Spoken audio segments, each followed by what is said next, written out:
Hello everyone, welcome back to my channel. आज हम CrPC के चैप्टर 34 देखेंगे, संपत्ति का व्ययन, डिस्पोजल ऑफ प्रॉपर्टी। इसमें हम सेक्शन 451 टू सेक्शन 459 तक के प्रोविजंस को देखेंगे। फर्स्ट सेक्शन है सेक्शन 451। कुछ मामलों में विचारण लंबित रहने तक संपत्ति की अभिरक्षा और व्ययन के लिए आदेश। इस सेक्शन के अंतर्गत कोई भी प्रॉपर्टी किसी भी क्रिमिनल कोर्ट के समक्ष किसी इंक्वायरी या ट्रायल के ड्यूरिंग यदि प्रोड्यूस की जाती है, तब कोर्ट इंक्वायरी या ट्रायल के कंक्लूजन होने तक उस प्रॉपर्टीज को कस्टडीज के लिए ऑर्डर दे सकता है, जैसा कि कोर्ट ठीक समझता है। यदि वह प्रॉपर्टी स्पीडली या फिर नेचुरली डिके है या फिर ऐसा करना एक्सपीडिएंट है, तो कोर्ट ऐसे एविडेंस को रिकॉर्ड करने के बाद में वह अगर नेसेसरी समझता है तो उसे सोल्ड के लिए या फिर डिस्पोज करने के लिए ऑर्डर कर सकता है।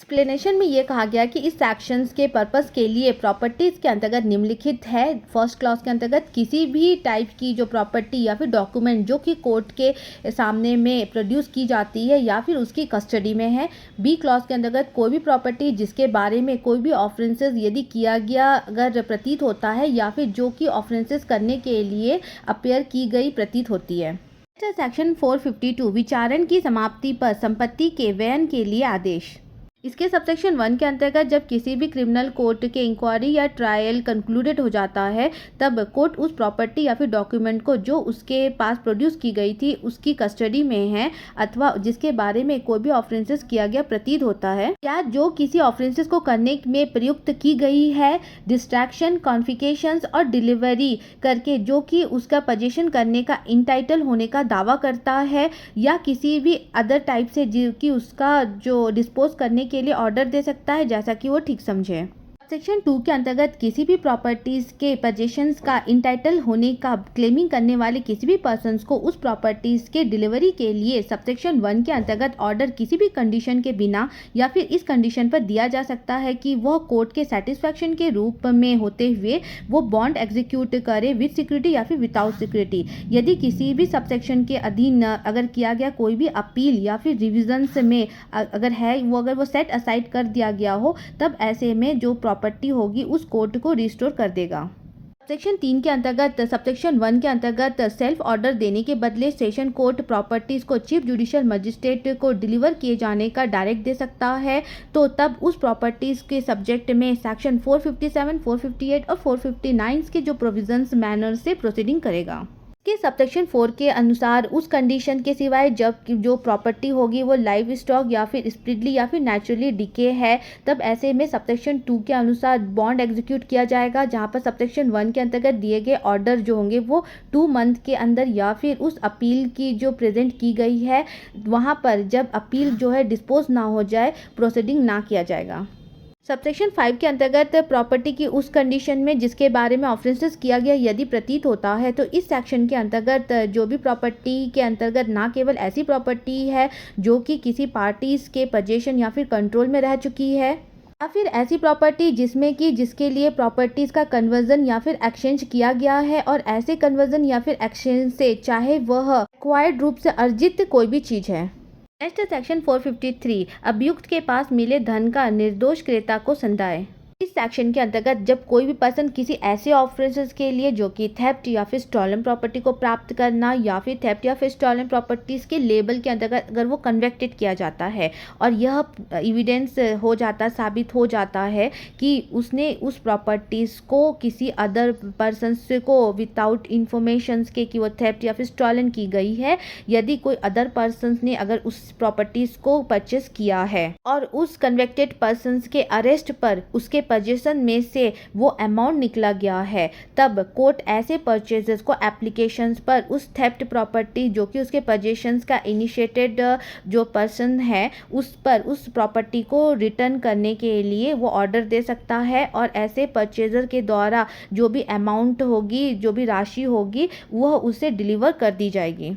सेक्शन 454 इस सेक्शन के अंतर्गत सेक्शन 452 और सेक्शन 453 के अंतर्गत आदेशों के विरुद्ध अपील। ये सबसेक्शन 1 के अंतर्गत सेक्शन 452 और सेक्शन 453 के अंतर्गत किसी भी कोर्ट के द्वारा दिए गए ऑर्डर्स से एग्रीव्ड कोई भी पर्सन उसके अगेंस्ट अपील उस कोर्ट में कर सकता है जिसमें ऑर्डिनरी लीव पर जो भी फॉर्मल कोर्ट द्वारा की गई कन्वेंशन के अगेंस्ट अपील होती है। सेक्शन 2 के अंतर्गत ऐसी अपील पर अपीलेट कोर्ट यह डायरेक्ट दे सकता है कि अपील डिस्पोज होने तक ऑर्डर जो है वो स्टे कर दिया जाए और ऐसे ऑर्डर्स को वो ऑल्टर, मॉडिफाई और एनुअल ऑर्डर रद्द कर सकती है और कोई भी फर्दर ऑर्डर जो होगा वो जस्टिस हो तो कर सकता है। सबसेक्शन 3 के अंतर्गत किसी ऐसे केस में जिसमें कि सबसेक्शन 1 में रेफर्ड ऑर्डर दिया गया है, डीलिंग करते टाइम अपील, कंफर्मेशन और रिविजन्स के भी डीलिंग में सबसेक्शन 2 में रेफर्ड पावर्स का प्रयोग कर सकता है। सेक्शन 455 अपमान, लेखीय और अन्य सामग्री का नष्ट किया जाना। इसके सबसेक्शन 1 के अंतर्गत आईपीसी 1860 के सेक्शन 292, 293, सेक्शन 501 और सेक्शन 502 के अंतर्गत कन्वेंशन पर जो कोर्ट होगी वो उस सारे थिंग्स की जो कॉपीज जिसके संबंध में कन्वेंशन हुई थी उस कोर्ट के जो कस्टडी में है और जो कन्वेक्टेड पर्सन के पोजीशन या फिर पावर में है, डिस्ट्रक्शन किए जाने का ऑर्डर दे सकता है। इसके सबसेक्शन 2 के अंतर्गत जो कोर्ट होगा वो आईपीसी 1860 के अंतर्गत सेक्शन 272, 273, सेक्शन 274 और सेक्शन 275 के अंतर्गत कन्वेंशन पर जो भी फूड, ड्रिंक, ड्रग्स और मेडिकल प्रिपरेशंस के संबंध में जिसके बारे में कन्वेंशन हुई थी उसे डिस्ट्रॉय करने का भी ऑर्डर दे सकता है। सेक्शन के अंतर्गत जब क्रिमिनल फोर्स या फिर शो ऑफ फोर्स या फिर ऑफेंसेस अटेंड से युक्त किसी भी ऑफेंसेस के लिए कोई पर्सन अगर कन्वेक्टेड किया जाता है और कोर्ट को यह प्रतीत होता है कि ऐसी फोर्स या फिर शो ऑफ फोर्स या फिर इंटिमिडेशन से कोई भी पर्सन किसी मूवेबल प्रॉपर्टी से पोजीशन किया गया है, तब ऐसे में कोर्ट ठीक समझे तो वो ऑर्डर दे सकता है कि वो किसी ऐसे पर्सन को जिसका कि उस प्रॉपर्टी पर पोजीशन है, यदि नेसेसरी हो तो फोर्स या फिर इवैक्टिंग करने के पश्चात उस पर्सन को उसका पोजीशन रिस्टोर दिया जाएगा। वाइजों में कहा गया है कि कोर्ट के द्वारा ऐसा कोई भी ऑर्डर कन्वेंशन की डेट से 1 महीने के अंदर तक में ही कर दिया जाना है, उसके बाद नहीं किया जाएगा।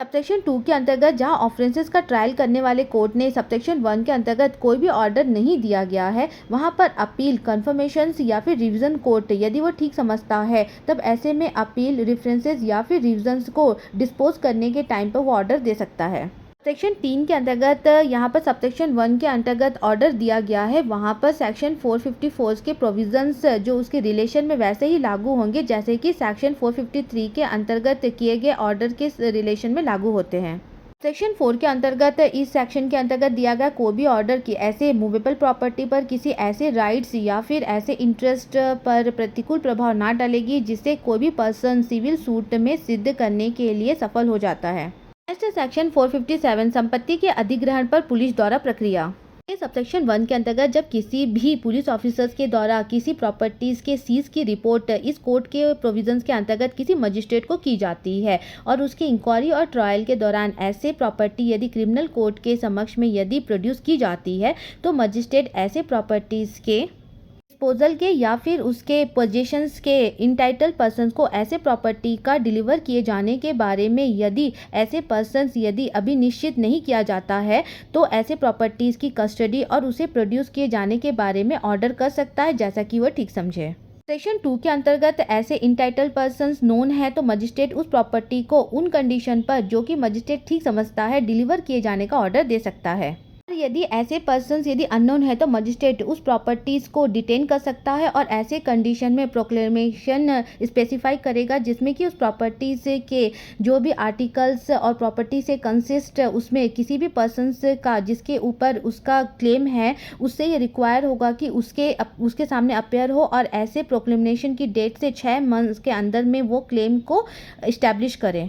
सेक्शन 458 जहां 6 मास के अंदर कोई दावेदार हाजिर ना हो वहां प्रक्रिया। के सबसेक्शन 1 के अंतर्गत ऐसे ड्यूरेशन के अंतर्गत यदि कोई पर्सन प्रॉपर्टी पर अपना क्लेम इस्टेब्लिश ना करे तब ऐसे में पर्सन्स के पोजीशन में ऐसी प्रॉपर्टी अगर पाई जाती है और वो पर्सन्स ये कॉजेस दिखाने में अगर डिफ़ॉल्ट होता है कि ये लीगली एक्वायर्ड की गई थी तो मजिस्ट्रेट ऑर्डर या फिर डायरेक्शन दे सकता है कि ऐसी प्रॉपर्टी स्टेट गवर्नमेंट को डिस्पोज होगी और जो गवर्नमेंट होगी उसके सोल्ड करेगा और जो भी सोल्ड के आगमों के संबंध में जो भी मैनर्स की जो प्रोसीडिंग्स है वो की जाएगी और जो कि विहित है। इसके सबसेक्शन 2 के अंतर्गत ऐसे किसी ऑर्डर्स के अगेंस्ट में अपील उस कोर्ट में होगी जिसमें कि ऑर्डिनरी ल्यू पर मजिस्ट्रेट के द्वारा किए गए कन्वेंशन के अगेंस्ट अपील होती है। सेक्शन 459 विनश्वर संपत्ति को बेचने की शक्ति। इस सेक्शन के अंतर्गत ऐसी प्रॉपर्टी पर पोजेशंस का इंटाइटल पर्सन यदि अननोन या फिर एब्सेंट है और जो प्रॉपर्टी है वो स्पीडली और नेचुरली डीके है, यदि उस मजिस्ट्रेट की जिसे उसके सीज की रिपोर्ट की गई है यदि उसका ओपिनियन है कि उसका सोल्ड जो होगा वो ऑनर्स के बेनिफिट के लिए होगा और ऐसी प्रॉपर्टी का जो वैल्यू है 500 रुपीज़ से कम है, तो मजिस्ट्रेट किसी भी समय उसके सोल्ड का डायरेक्शन दे सकता है और ऐसे सोल्ड के जो भी नेट प्रोसीडर होंगे वो सेक्शन 457 और 458 के प्रोविजंस के अंतर्गत प्रैक्टिकेबल होंगे। के साथ ही हमारा आज का चैप्टर यहीं समाप्त होता है। आई होप कि आपको कंटेंट समझ में आया होगा। अगर आपने मेरे चैनल को लाइक शेयर और सब्सक्राइब नहीं किया तो प्लीज़ लाइक शेयर सब्सक्राइब कर लीजिए ताकि मैं आपके लिए और भी नए वीडियोस बनाती रहूं। Thank you.